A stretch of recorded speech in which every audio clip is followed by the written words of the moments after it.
You're tuning into Black and White Sports on YouTube. The no-holds-barred truth on sports. The main event starts now. All right, Black and White Sports supporters, we're going to talk about the New York Jets, more specifically Aaron Rodgers and Zach Wilson. Now, last night, the Jets dropped a bad one to the L.A. Chargers in New York. I kind of feel like that was a game the Jets really needed to have, frankly. I don't think the Chargers are all that great. I know they've got a great roster, but we know that Coach Staley, really and truly, he should have been out last year. They probably should have been the team that hired Sean Payton, really and truly. And there's all kinds of rumors about all kinds of coaches circulating that job, including Jim Harbaugh right now. So, as you can expect, Aaron Rodgers was at the Monday Night Football game with the New York Jets. He was on the sideline, had the headset on, walking without crutches. And he has since went viral because he was asked, I'm not sure if this is pregame or postgame, about his health, and by Derwin James, I think it's probably postgame, but I'm not entirely sure. But Derwin James asked Aaron Rodgers about his health, and he answered, wow. I mean, it was kind of jaw-dropping. We've seen him fading back, and we've seen him do some little drop backs and throwing the ball, this, that, and the other. It's amazing he's not on crutches. Also, we got the media firing shots, begging Aaron Rodgers to come back, the New York media at this point. So, I mean, it's bad. I mean, Zach Wilson is not good. He's not good. And Joe Douglas really did this team a disservice by cutting Mike White loose. How good would Mike White look right now? It's unbelievable. So Adam Schefter posted this, and this was Aaron Rodgers last night. I'm pretty sure it's post-game. When you coming back, man? You ready? I see you pregame. I'm going to shoot up. No, don't tell me. When you coming back, man? You ready? I see you pregame. I'm going to shoot up. No, don't tell me. Now, question is, and in case you didn't understand, he said, when you coming back? And he responded, a few weeks. I mean, you just tore your Achilles like 9 weeks ago. It's unfathomable that this guy would come back. Now, not to poo-poo on anybody's parades when it comes to this bridge Achilles situation, but Cam Akers, who got that same procedure, who had come back very quickly, like 5 months or something like that. It was about the quickest we've ever seen with an Achilles because of that bridge Achilles procedure. Cam Akers just tore his other one, I think, on Sunday, if I remember, either this last Sunday or the Sunday prior. So I don't know if that's a byproduct or if it's related or anything like that, if it has to do with weight distribution. I don't know any of that, okay? I'm not a doctor. Very interesting tidbit before we jump over to Zach Wilson now taking shrapnel. The Jets did try to trade for Davante Adams because they wanted to reunite him with Aaron Rodgers. And we said prior to the season that this might actually be a thing, and they attempted to get him. Mark Davis pulled the plug on head coach Josh McDaniels and general manager Dave Ziegler earlier Wednesday morning after the league's October 31st trade deadline had passed. According to an ESPN report, Ziegler and McDaniels rebuffed the trade offer. Yeah, they did, but a lot of people believe that was at a directive of Mark Davis. They weren't getting rid of Davante Adams. So, and I'm sure by now a lot of people saw that report that Davante Adams, the Jets had tried to get him, but the part about pairing him back specifically because of Aaron Rodgers hadn't really come out. So because we cover the Raiders a lot too on this channel, I wanted to drop that in there. Zach Wilson is only proving Aaron Rodgers can't heal fast enough for the Jets. I mean, this is the New York Post, and guys, it's the bullets are starting to fly now. Look, it's Aaron Rodgers walking in the pregame locker room without a limp, without the use of a cart. Look, it's Aaron Rodgers launching bombs on the field before the Jets-Chargers. And then one of these days, here comes Aaron Rodgers trotting into the Jets huddle. A marvel to modern medicine, uplifting a franchise desperate to end its 12-year playoff drought.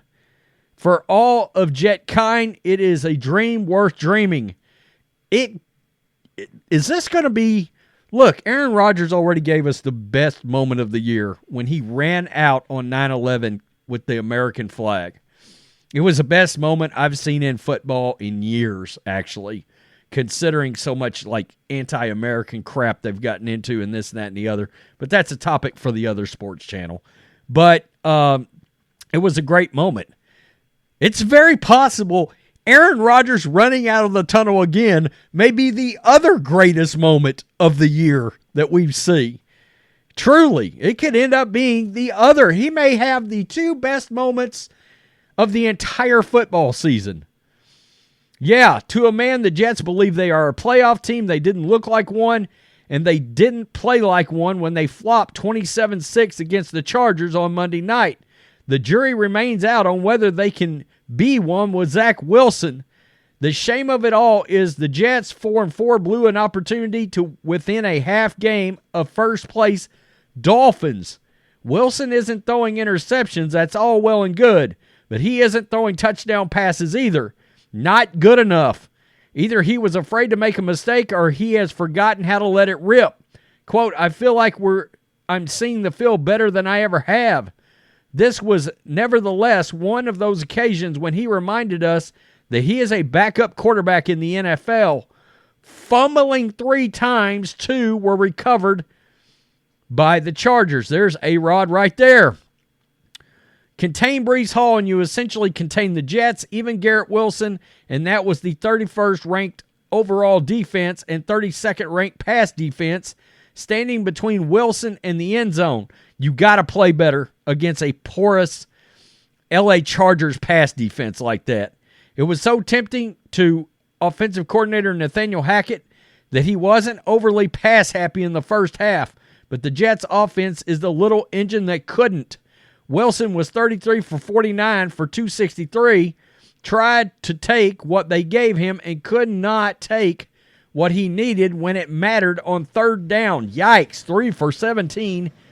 And in the red zone yet again. That's bad. I want to get the ball out of my hands quicker. I want to get more completions, get the ball out of my hands for my playmakers, and let them make plays. We got to figure something out. So, I mean, he's already taking shrapnel now, okay? And he's been under fire, we know, for a couple of years. But, you know, he's just trying to hold down the fort right now. But it's bad. I mean, this is PFF's updated quarterback grades. He's number 30 in the league. I still don't understand exactly how Mac Jones ends up worse. He's got twice as many touchdowns, but he's thrown more interceptions. Max actually got 500 more passing yards too.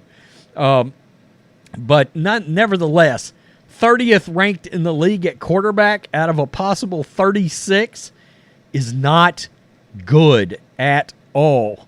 And this is Zach Wilson, PFF. He's 30th in the league in passing touchdowns, 27th in passing yards.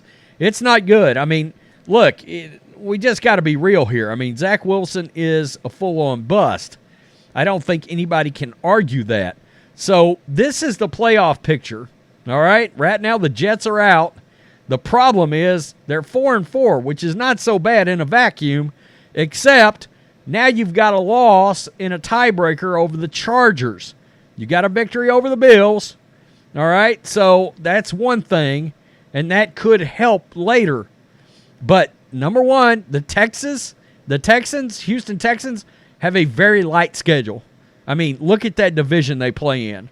So it's not out of the realm of possibility that Houston messes around and wins 9 games. That could happen, believe it or not. Now, I was looking at the schedule. I don't know. I don't know. You've got a fired-up Raiders team. That's on Sunday Night Football in Vegas. That is not easy now. The Bills in Buffalo. Yikes. So there's 4-6. Let's just call it 4-6. The Dolphins at home. I think you can win that game. 5-6. Falcons. I think you can win that game. 6-6. Texans.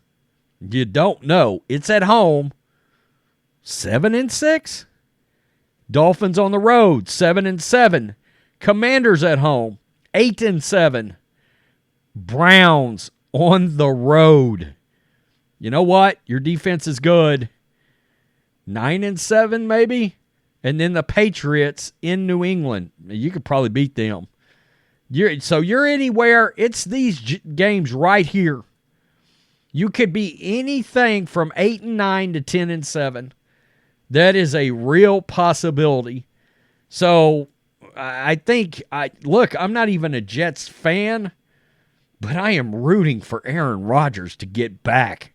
And Aaron Rodgers and the Jets to storm into the NFL playoffs. Why? Because I'm rooting for interesting, and that's really damn intriguing, okay? That's really good. You got all kinds of great quarterback potential matchups, and then the unbelievable nature of the fact that Aaron Rodgers came back from an Achilles tear in the same season. I mean, it's unfathomable. And the other thing is, how do you interpret a few weeks? Now, as far as I'm concerned, when somebody says few, I think about 3. All right? I think the number 3 comes into my head. Just like when somebody says a couple, I think 2. Right? But in this case, I'm not so sure about that. Okay? I mean, when I look at this schedule, I've got 1, 2, 3, 4, 5, 6, 7. It's 6 games, 6 weeks from now, when it's Commanders at Jets at home in New York. December 24th, Christmas Eve. 6 more weeks. That's what I'm thinking, folks. That's what I'm thinking. Is that if Rodgers comes back, I bet he has circled that Commanders-Jets game, right? Commanders not very good. You're at home. Work yourself back before you got to go into the dog pound. Yikes. Tell me what you think. Peace. I'm out. Till next time. Thanks for watching the show. Be sure to like, comment, and subscribe. Be sure to tune in next time on Black and White Sports.